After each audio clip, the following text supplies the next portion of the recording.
Hi, I'm Gary and welcome to my shop.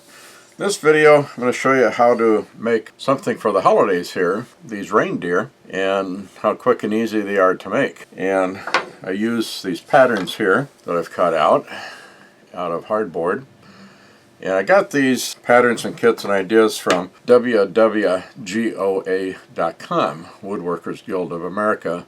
I'll put a link down below in the description there to their website, and they've got a very fast video on it, probably a minute or less, on how to do these. And it's roughed out of a 2x4. I took some extra steps myself, as I'll show on the plans that I'll put down a link to down below, and you can see how I kind of tweaked it a little bit. Rather than just leaving it unfinished like this, I decided to do some finishing work on it. And I also cut these out in a little bit different of a manner. But credit goes to Woodworkers Guild of America. I'm a member of them myself, and it's a tremendous source of information for woodworking. You ought to check them out. I cut a piece of 2x4 here to about 8.5 inches long, and I'm going to square up these ends a little bit yet, so they'll take off a little bit. The plan calls for an 8-inch length, and I tried to cut out and select a piece with knots that were small or none. It's hard to find on a 2x4, and that they would not be laid out in any significant place on here that would affect the end product in cutting. And I notice on this piece here, I've got this split in this end here, and so I check with my pattern to make sure I can lay this out on there and avoid that split. So this will avoid the split. And what I want to do on the table saw here is like the other square ends. The sides here is not too important that they be square. I'd like to have these square ends here, especially when I go to the bandsaw, that this is going to sit level and straight. So I'm just going to trim off a little bit here. There's plenty of space left over after the pattern that I can take off that.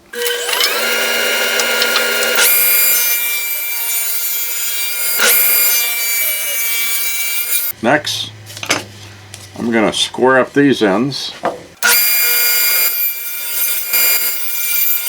Next, I will trace out my patterns on here that I'm going to drill a couple of strategic 3/8 inch holes in points for making the turns with the blade on the bandsaw. So I take my pattern here and lay it out on here to get the best effect and avoid as many knots as I can. Then I'll set it on the table here, get this centered up, and the feet and the piece squared to the table there. Then I trace out my pattern.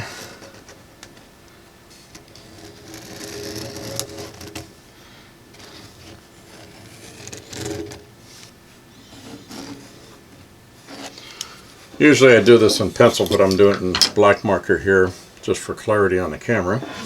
Then, for this one, do it in the same manner. I like to get this, so I've got a little bit of a gap here between the edge for when I tape these parts back together again. I don't want it to be too close to that edge, so kind of back it off a little bit there.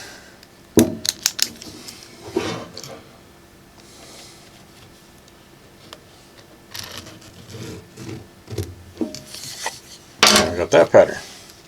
Always make sure this is the antler point. This is the bigger part of the body. This is the lower part of the body. This is the antlers. So always make sure you got that lined up, not this pattern being upside down here. So at the drill press here, I'm going to drill these 3/8 holes here at these points for making tight turns on the bandsaw with that 1/4 inch blade that I'm using.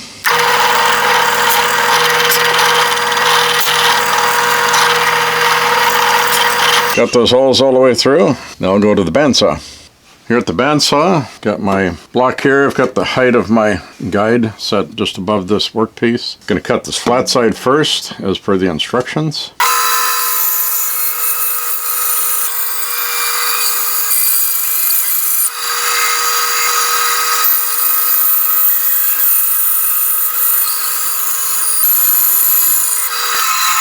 Now, when I'm cutting these sides here, it gets very close to the edge. I'm probably going to cut just inside that line a little bit because I want that to remain in one piece on both ends here, just this part here. This is close and that's close.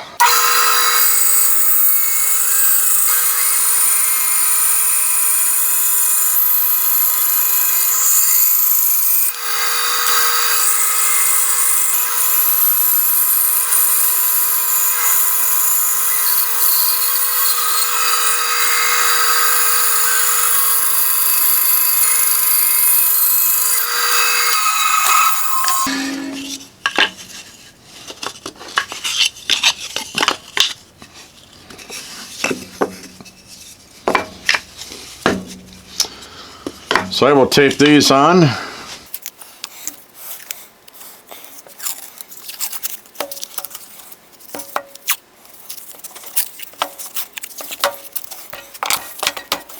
Now I can cut along this pattern. I'll draw the line in here to complete that the tape covers.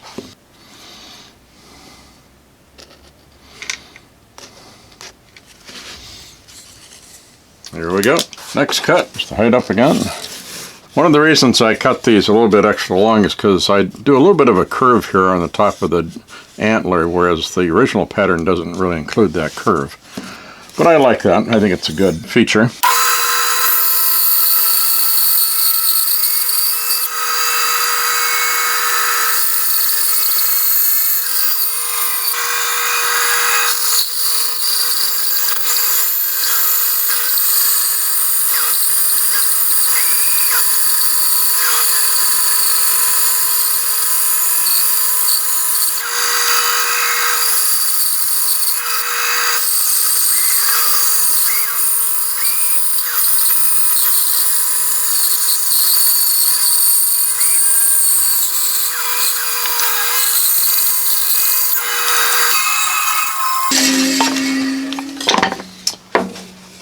There we have a reindeer out of a 2x4.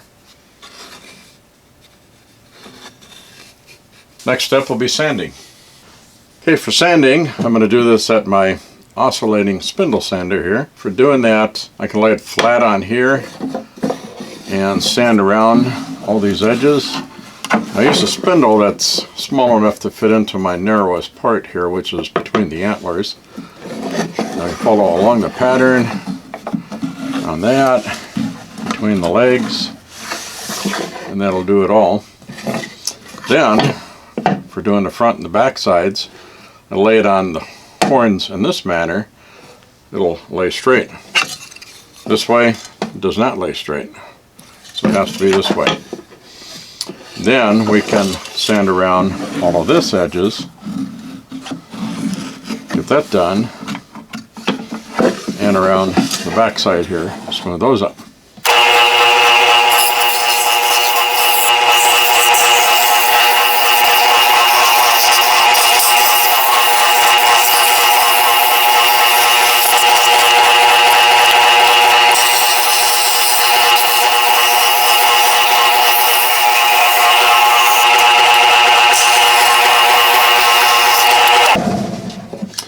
I'll probably do a little more sanding to get that smoothed up a little bit better. Then I'll do some hand sanding up to about a 220 grit.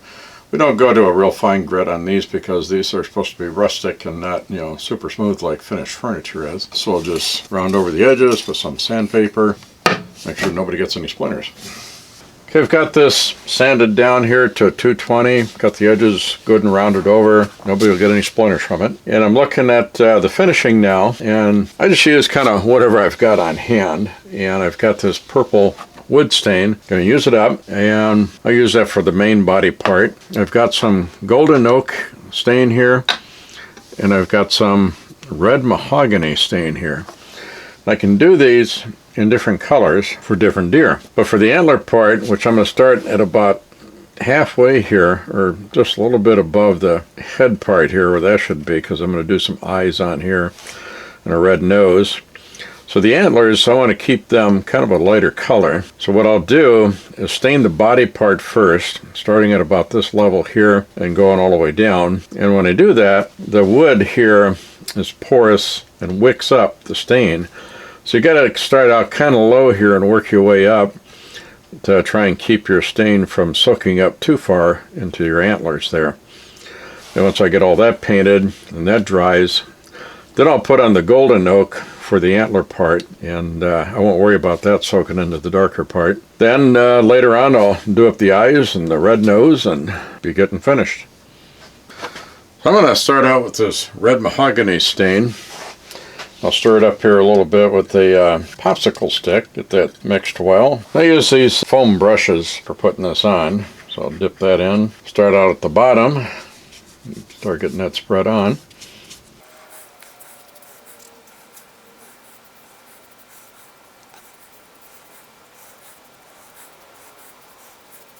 Gonna try and hold on to the upper antler part here with a paper towel, because I know I got a little bit of the stain on my brush. So this is where I say to kind of go carefully, because that kind of soaks up into there.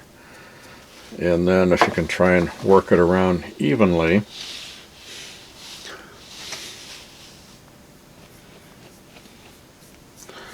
Around the head, so that the antler portion is kind of at the same area.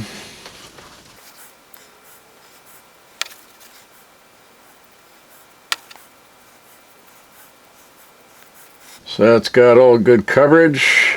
We'll give that some time to dry. Then I can come back, use the golden oak on the upper part of the horns there. So this is dried up fairly well. Now I'm going to use the golden oak here to do the antlers using a foam brush here.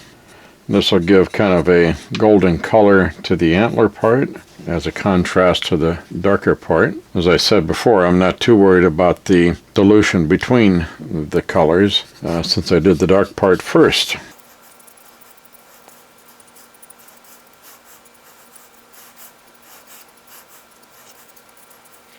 So we'll give that time to dry, then I'll start working on the eyes and the nose.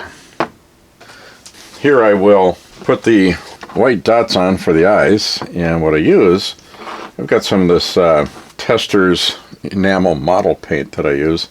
Got it stirred up and everything, and I used a toothpick for applying these eyes on here, and just try and locate them reasonably on there, and just making little circles with them. Then later on I'll come back and put a little black dot in the middle of those eyes. The next, same thing with this red paint, Tester's red model paint. I'm going to make the nose on here, make a red nose. It's like that. I'm going to lay that down so it doesn't have too much drooping there from gravity. Okay, now these are dried. I take a kind of a fine point Sharpie to mark a black dot in these eyes here. It's hard to maybe show you.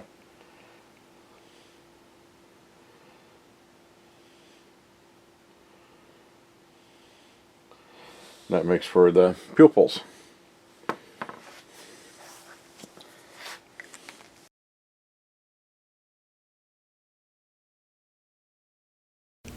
Well, to wrap this up, thank you for watching this video. I hope you enjoyed it, and I hope you got the inspiration to make something of your own. Please give me a like and share with your family and friends, and please subscribe to see what I may come up with next. Thank you.